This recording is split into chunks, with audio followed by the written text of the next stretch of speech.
Milyones ang halaga ng mga kontratang nakubra ng tatlong kumpanya ng pamilya De Leon sa Marikina.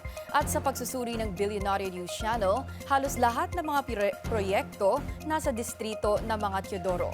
Ang detalye sa exclusive Politico Update ni Joash Malimban.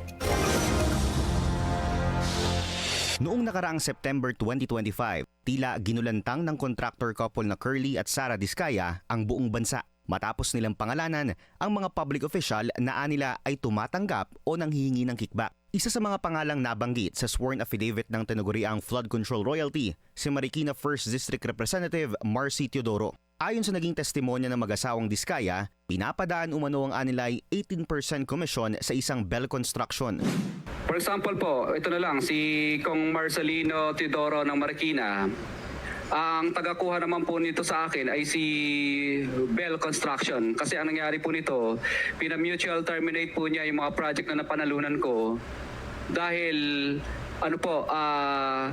hindi po ako nagbigay. Kaya ang nangyari po nito, napilitan na lang po akong magbigay para i-award ulit sa panibagong bidding.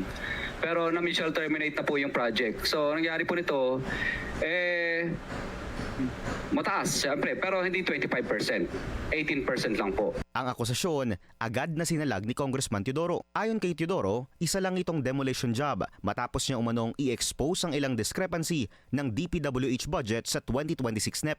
Bukod pa rito, sinabi rin ni Teodoro na hindi pa siya congressman sa mga panahong binanggit ng mga Diskaya dahil nagsilbi siyang alkalde ng Marikina City mula 2016 hanggang 2025.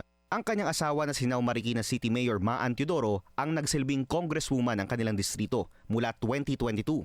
Ayon sa mga dokumento ng DPWH, ang Bell Construction ay pagmamay-ari ni Elmer De Leon, ang ama ng famous volleyball player na si Bea De Leon.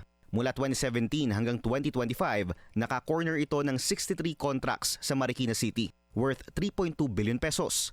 Ayon sa datos, from 2017 to 2021, naglalaro lang sa 3 hanggang 7 kontrata ang nakukuha ng kumpanya sa lungsod. Sa loob ng mga taong ito, 2020, nakuha ng Bell Construction ang pinakamalaking bulto ng projects na aabot ang halaga sa 358 million pesos. Pero pagdating ng 2022, nagsimula ng umakyat ang bilang at presyo ng allocated projects na na-award sa kumpanya. 10 projects worth 426 million pesos ang nakuha ng Bell Construction sa 2022.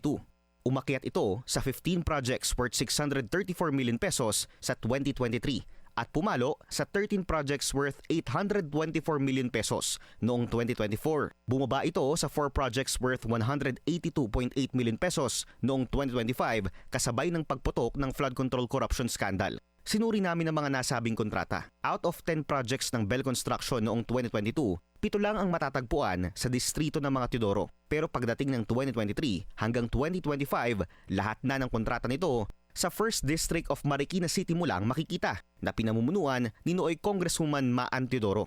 Isa sa mga project na hawak ng kumpanya ay ang Phase 3 ng multipurpose building na ito sa Barangay San Roque. March 26, 2025 pa dapat tapos ang proyekto pero nananatili sa 25.7% ang accomplishment status nito ayon sa DPWH Transparency site. Sa patuloy na pagsusuri ng Billionaire News Channel, nadiskubre rin namin na hindi lang isa ang construction firm ng mga De Leon. Pare-pareho ng address ang construction firms na Bell Construction, Streamline Builders Corporation at LTDL Builders. Lahat matatagpuan sa 10 Lilac Street, Concepcion 2, Marikina City. Pagmamay-ari ni Lowell De Leon, anak ni Elmer De Leon, ang LTDL Builders. Sa isang post nito sa Instagram, tila kasama silang mag-ama ng mag-asawang Teodoro sa 2025 SONA ni Pangulong Bongbong Marcos. Isa rin si Lowell sa mga itinalaga ng DILG bilang temporary councilor sa lungsod ng Marikina noong April 2025 nang masuspinde sina nooy Mayor Marcy at iba pang city officials dahil din sa isang corruption investigation. Pagmamay-ari naman ng isang Rodolfo De Leon ng Streamline Builders. Sa kabuuan, aabot sa 150 contracts worth almost 4.5 billion pesos ang nakuha ng 3 kumpanya sa Marikina City sa loob ng 9 na taon. 107 sa mga proyektong ito o katumbas ng 3 billion pesos awarded sa 3 kumpanya sa mga taon lang ng 2022 hanggang 2025. Kung titingnan pa ng mas malalimang datos, hawak ng 3 kumpanya ang at least 1/3 ng buong awarded infra project sa buong lungsod ng Marikina kada taon mula 2023 hanggang 2025. Bagaman walang ebidensyang nagpapakita ng ilegalidad sa pag-award ng contracts, ipinapakita ng DPWH data na malaking bahagi ng infra project sa Marikina City ay awarded sa iisang pamilya lang. Sinubukan ng Billionaire News Channel na kunin ang panig ng mag-asawang Teodoro pero tumanggi muna silang magbigay ng pahayag. Sinusubukan din namin kunin ang panig ng pamilyang De Leon. Joash Malimban, Billionaire News Channel.